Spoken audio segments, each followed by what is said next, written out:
Good Thursday morning. This is 106.1 KYVZ. Joe Vazurek visiting with Ag Meteorologist Chris Schromick at Decision Weather Now, as well as WeatherValet. Chris, a very windy late evening into the overnight hours, and it looks like that will return later on this morning across the area.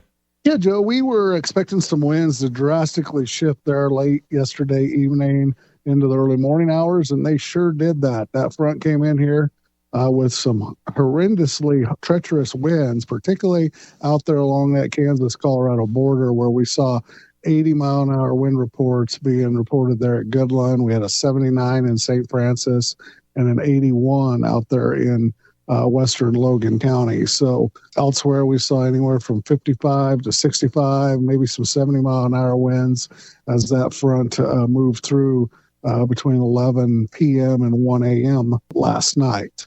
So if you're waking up out there, you're probably going to see some damage, particularly where those 70 and 80-mile-an-hour winds were. Trash cans, anything that was loose, Christmas ornaments are probably tossed around, and anything like that. So we saw one round of that. We were expecting another round here later this morning into the afternoon where we could see those 75, 80-mile-an-hour winds. And we are expecting a multi-hazard day where we could see any spark or anything that would ignite a fire. There's no way to control it with winds that speed.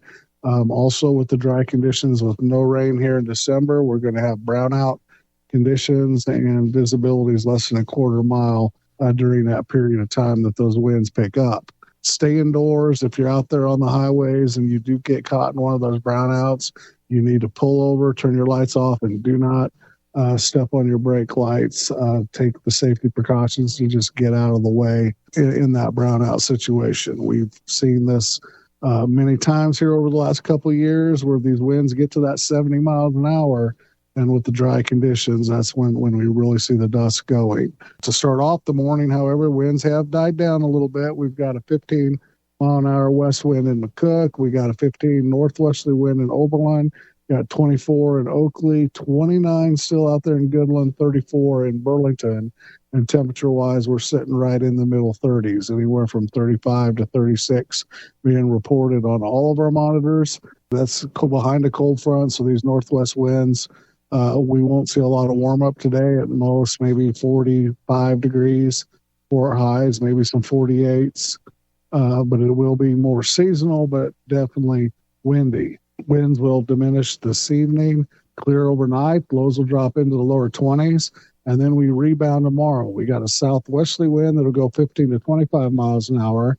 That's a furnace direction for this time of year, and we'll see temperatures climb into the upper 60s and low 70s.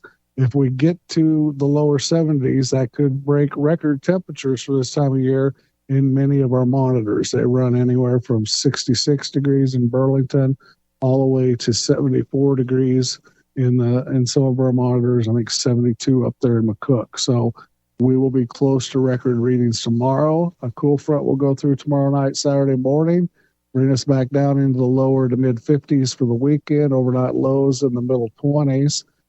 Winds will continue to be a little bit breezy, but then when we get to next week for Christmas week, we've got a significant warm-up. The weather pattern changes across the United States. Instead of having the Arctic air sitting over Canada and the Clipper systems bringing snow and stuff to the Midwest and the Great Lakes and Arctic cold to our north, and then causing these big wind shifts and cold fronts where we are, it's going to calm down. It's going to get warm. We're going to see temperatures starting the week in the lower 60s. By the middle of the week, we'll be in the middle to upper 60s. And Christmas Day, we could be talking 70 to 75 degree temperatures, breaking records once again. Good news is it doesn't get windy. Bad news is it stays dry. So we're going to be brown, getting drier. Looking ahead, it does one model showing dry weather continuing all the way to the new year.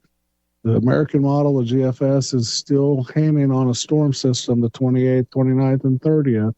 They could take a Colorado low track that would bring rain or snow across the state of Kansas. And it could be, those kind of lows and those kind of tracks could catch the moisture deficits back up, and something that we would definitely like to see happen. Right now, it looks like at least through Christmas, the next 10 days, warm and dry. Good news is after today, tomorrow and the weekend, we may not have as windy conditions.